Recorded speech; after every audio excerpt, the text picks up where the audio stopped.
स्वागत है आपका हमारी एक और इम्पोर्टेंट वीडियो में। और आज की वीडियो में हम देखने वाले हैं इग्नू के कोड BSDC 131 हिंदी साहित्य का इतिहास से प्रीवियस ईयर क्वेश्चंस का एनालिसिस और कुछ मोस्ट इंपॉर्टेंट टॉपिक्स। और इस वीडियो में आपको पूरा कंप्लीट गाइडेंस मिलेगा, तो वीडियो को बिल्कुल भी स्किप मत करना, वीडियो को एंड तक जरूर देखना। ये वीडियो आपके लिए काफी ज्यादा इंपॉर्टेंट होने वाला है, क्योंकि इस वीडियो में आपको पता चलेगा कि आपको कितना पढ़ना है। और लास्ट में हम कुछ मोस्ट इंपॉर्टेंट क्वेश्चन को भी देखने वाले हैं जो एग्जाम में काफी ज्यादा रिपीट होते हैं। तो ये वीडियो आपके लिए बहुत ज़्यादा इंपॉर्टेंट होने वाला है। तो चलिए फिर स्टार्ट करते हैं। तो सबसे पहले हम देखेंगे सबसे महत्वपूर्ण टॉपिक्स के बारे में। तो सबसे पहले आपका होगा काल विभाजन, उसके बाद भक्ति काल, रीति काल, आधुनिक काल और प्रेमचंद युग। तो ये होने वाले हैं आपके काफ़ी ज़्यादा इंपॉर्टेंट टॉपिक्स।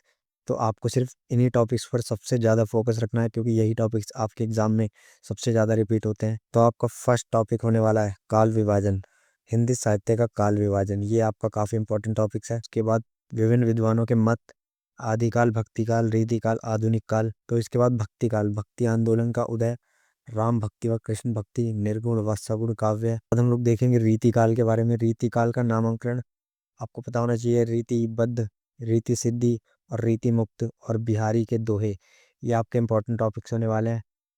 इसके बाद आ जाता है आपका आधुनिक काल। तो आधुनिक काल में आपका भारतेंदु युग, द्विवेदी युग और छायावाद। तो सेकंड इंपॉर्टेंट टॉपिक होगा आपका प्रेमचंद युग, हिंदी कहानी का विकास, उपन्यास में यथार्थवाद, सामाजिक चेतना। तो इसके बाद आपका थर्ड इंपॉर्टेंट टॉपिक होने वाला है हिंदी गद्य, हिंदी निबंध का विकास, आचार्य रामचंद्र शुक्ल का योगदान। टॉपिक होने वाला है हिंदी नाटक व उपन्यास, जयशंकर प्रसाद, हिंदी उपन्यास का विकास। तो ये थे आपके कुछ इंपॉर्टेंट टॉपिक्स। आपको सिर्फ इन्हीं के अराउंड रहकर पढ़ाई करनी है, इससे अलग आपको कुछ नहीं पढ़ना है, क्योंकि एग्जाम में आपको इन्हीं के अराउंड से क्वेश्चंस देखने को मिलेंगे। तो हम देखते हैं एग्जाम फोकस, आपको एग्जाम की प्रिपरेशन कैसे करनी है। आपको बार बार पूछे गए प्रश्नों को देखना है, 20 अंकों के उत्तर की तैयारी करनी है। आपको अपना आंसर ज़्यादा छोटा नहीं लिखना है, आपको अपना आंसर 20 अंकों जितना लिखना है। तो आपको लिखने की थोड़ी प्रैक्टिस भी करनी होगी। इसके बाद आपको जो अपना आंसर है वो पॉइंट में लिखना है, आपको एक पैराग्राफ टाइप में नहीं लिखना है, आपको आंसर पॉइंट में लिखना है। आपको टाइटल, हेडिंग और सब हेडिंग डालकर अपना क्वेश्चन जो है लिखना है। तो अब हम देखते हैं मोस्ट रिपीटेड क्वेश्चंस जो काफ़ी ज़्यादा रिपीट हो रहे हैं। तो सबसे पहला क्वेश्चन होगा हमारा हिंदी साहित्य का काल विभाजन। हिंदी साहित्य के इतिहास में काल विभाजन एक जटिल समस्या रही है।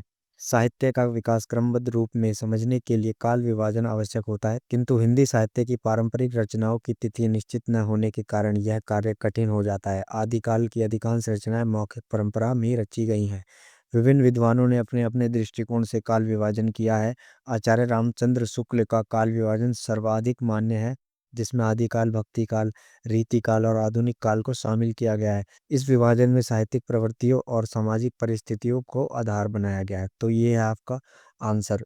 सेकंड क्वेश्चन होने वाला है हमारा भक्ति काल की प्रमुख विशेषताएं। ये भी काफी इंपॉर्टेंट क्वेश्चन है, काफी ज्यादा रिपीट हुआ है। भक्ति काल हिंदी साहित्य का स्वर्ण युग माना जाता है। इस काल में ईश्वर के प्रति अनन्य भक्ति को काव्य का आधार बनाया गया। निर्गुण और सगुण भक्ति धाराओं का समांतर विकास हुआ। कबीर जैसे संत कवियों ने निर्गुण भक्ति के माध्यम से सामाजिक कुरीतियों का विरोध किया, जबकि तुलसीदास और सूरदास ने सगुण भक्ति द्वारा राम और कृष्ण की भक्ति को लोकप्रिय बनाया। भक्ति कालीन साहित्य में सरल भाषा, लोक भावना और मानवतावादी दृष्टिकोण का स्पष्ट प्रभाव दिखाई देता है। तो आगे बढ़ते हैं थर्ड क्वेश्चन की तरफ। तो थर्ड क्वेश्चन आपका रीतिकाल का नामांकन एवं उसकी विशेषताएं। रीतिकाल वह काल है जिसमें काव्य रचना शास्त्रीय नियमों और अलंकार प्रधान शैली पर आधारित रही। इस काल में श्रृंगार रस की प्रधानता देखने को मिलती है। बिहारी जैसे कवियों ने दोहे के माध्यम से भाव और कला का सुंदर समन्वय प्रस्तुत किया। रीतिकालीन साहित्य में काव्य शिल्प और समृद्धि तो दिखाई देती है, किंतु सामाजिक यथार्थ का अभाव भी स्पष्ट है। तो फोर्थ क्वेश्चन हमारा होने वाला प्रेमचंद युग में हिंदी कहानी का विकास। प्रेमचंद युग हिंदी कहानी के विकास का सबसे महत्वपूर्ण काल है। इस युग में कहानी केवल मनोरंजन का साधन न रहकर सामाजिक यथार्थों की अभिव्यक्ति बनी। प्रेमचंद ने अपनी कहानियों में किसान, मजदूर और शोषित वर्ग की समस्याओं को संवेदनशीलता के साथ प्रस्तुत किया। उनकी कहानियों में यथार्थवाद, मानवीय संवेदना और नैतिक मूल्यों का प्रभाव स्पष्ट दिखाई देता है। तो फिफ्थ क्वेश्चन हमारा होगा हिंदी उपन्यास का उद्भव और विकास। हिंदी उपन्यास का उद्भव 19वीं शताब्दी में हुआ। प्रारंभिक उपन्यासों पर बांग्ला और अंग्रेजी साहित्य का प्रभाव देखा जा सकता है। भारतेंदु युग में उपन्यास की दिशा मिली और प्रेमचंद युग में इसका पूर्ण विकास हुआ। प्रेमचंद के उपन्यास सामाजिक यथार्थ और मानवीय संवेदनाओं का सशक्त चित्रण प्रस्तुत करता है। तो स्टूडेंट्स, ये थे आपके कुछ इंपॉर्टेंट क्वेश्चन जो काफ़ी ज़्यादा रिपीट हुए थे। तो उम्मीद है आपको ये वीडियो समझ में आया होगा और अब आपको वीडियो टू वीडियो भटकने की भी कोई ज़रूरत नहीं है। इस पूरी वीडियो में आपको कंप्लीट गाइडेंस मिल गया कि आपको कितना पढ़ना है। तो ये वीडियो आपको बिल्कुल एग्ज़ाम के लिए प्रिपेयर कर देगी। तो अगर आपको हमारा ये वीडियो पसंद आया और आपको अगर किसी और सब्जेक्ट का भी वीडियो चाहिए तो हमें कमेंट में ज़रूर बता दें। मिलते हैं अगली वीडियो में, तब तक के लिए गुड बाय।